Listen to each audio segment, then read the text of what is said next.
Unlike Bob, I'm not going to talk about science. I'm going to talk about media.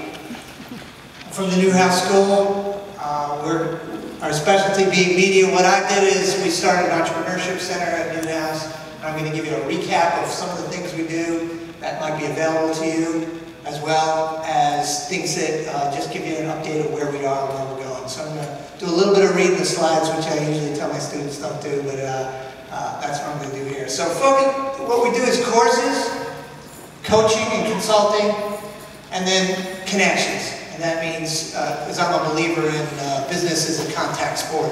So you need to have the connections, and we work with students to do some of the things like you were doing earlier with networking, but more specifically is if they're working on a project in a particular industry, is we connect them out to some people who can help make that happen. We don't do that just as an asterisk on that. We don't do it just for the asking. It's you earn it.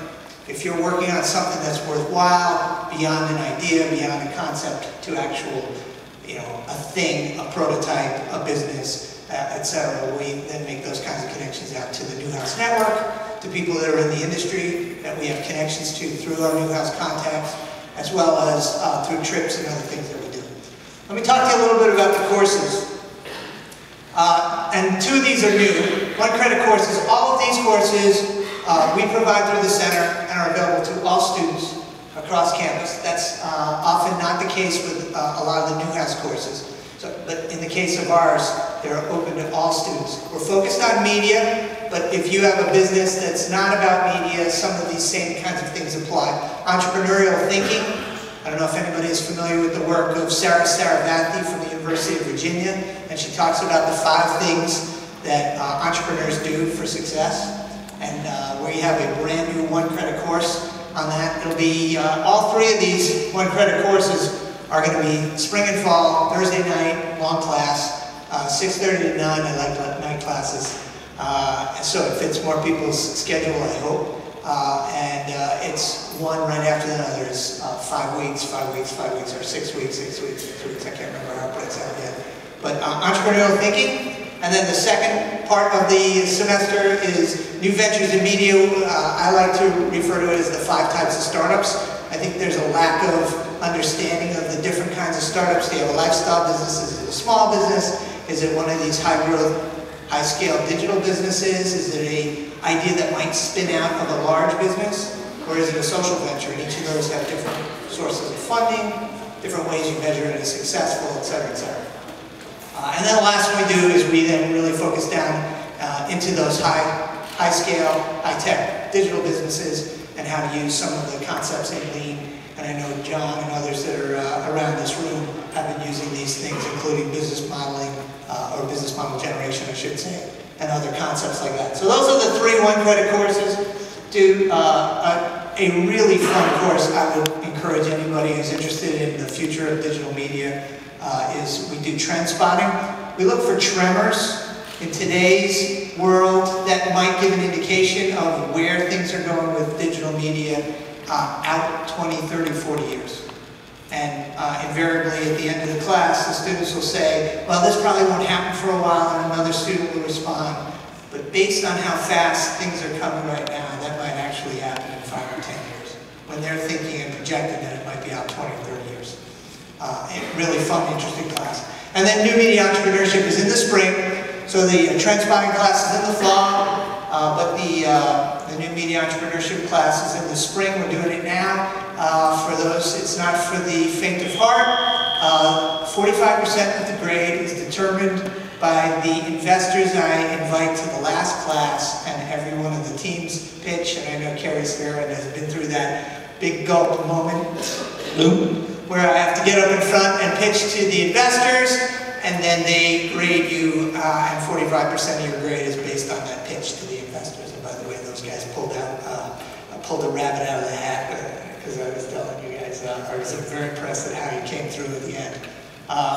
These are open to all SU students. One of the other things that we've been doing, and this is more of a report to the university, I'll take this as, is I've been trying to make entrepreneurship not just something that's in my center or that we deliver, but more and more be a part of all the curricula throughout throughout the Newhouse School. And these are some of the ones that have just started. Some of them have modified and added elements. I won't read all of them to you, but we've, in almost every, so for example, the news and magazine, in the TRF, for those who don't know, that's television, radio, and film. In PR and advertising, some of the things they're doing with social commerce, and a bunch of other things that are in this world of entrepreneurial behavior, entrepreneurial thinking and innovation, and it's now starting to infiltrate more and more of the courses at Newhouse, so it's something I'm pretty proud of. Some of those courses are open to all students.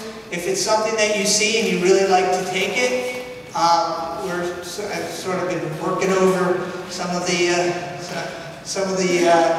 administrators at the university to say, look, we need to open these up to students across the campus, so petition to get in, and drop me an email at startups@syr.edu. Some of the things that we do on the connection side, we have a wonderful Newhouse family that's out in the media world. Since we're focused primarily on media, if you have a media startup, no matter what school you're in, contact us, and I'd be happy, when you earn it, is to connect you out. But on top of that, we have a trip to South by Southwest. We did this for the last 3 years. 5 students, Newhouse students, these have to be Newhouse students that we pay to go to South by Southwest for the interactive portion. Some of them did stay for the music, but we didn't pay for that part. And we take them down, and every year we have additional students who say, hey, can I join you? And we've had a big group from iSchool have been coming down, another group from VPA come down for the music portion, the Bandier folks. I think there's about 50 students that come down for that. And we have Syracuse University shows well there.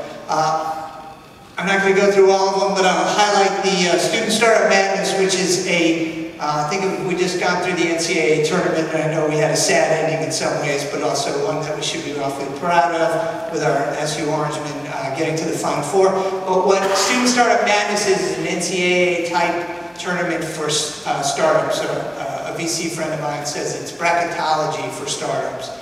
We went from 64 college student startups in the summer, cut to 32, and the Entrepreneurial 8 from 8 different colleges across the country were invited to pitch in front of a phenomenal judging group at South by Southwest. And the winner was a team from Michigan State with an application that would look at your music set and adjust it to the style of your run, the pace of your running. And it was called Tempo Run. But we've had some good experience with that. And let's see, I'm time-wise, 2 more minutes. Status, where we are, I got started with this in March of 2011. I've seen quite a number of students, as John and I were talking on the side. We have the students who say, oh, I have a great idea, and they wave their arms around, and that's great, we love that excitement, but being an entrepreneur is about acting and executing on that idea. Some of them go away, we never hear from them again, that's fine, no harm, no foul. But if you're coming back and you're really willing to work, lots of opportunities. I'd say we'd say 30 or a little over 30 student startups right now that I would consider significant and doing stuff at various places along the spectrum. Hundreds of students have been exposed to this entrepreneurial thinking through lectures and me doing my blah, blah, blah like I'm doing to you all right now. And then of the 40 founders, we brought in more than 40 founders of high-tech, high-growth companies. You can see some of the names, some of the ones that... Does anybody know Soraya Darabi? Yeah, that's right there. Getting to know who some of these founders are. She was here with a small discussion talking about foodspotting.com, and just recently she sold her business to Open Table, I think for 10 million. Was it 10 million? Yeah. So it's good to know Soraya before everybody's saying, hey, now that you have 10 million, why don't you come on up and talk at our school? We try to get them before they're at that big moment, so that we have a relationship with them, and they know us and love us ahead of time. Actually, she's a Georgetown graduate, so we invited her anyway. Boo, yeah, boo. And then early success is some of the ones that are Newhouse students and also generally come from across the university with their teams. Is some of the folks like Brand Yourself and Brooder, Craftistas, and Black Project, and scraps up there as well as the early successes, and we're going to certainly see more. So that's kind of an overview of what we've been doing at the Newhouse School. I thought I'd give it as a status report and let you know about courses and things that you can do. Absolutely love to talk to anybody who has something in media, an idea that they would like to take forward. If you want to take it forward, only if you want to take it forward. Not just talk about it and things along those lines. But that's my story, so thanks very much.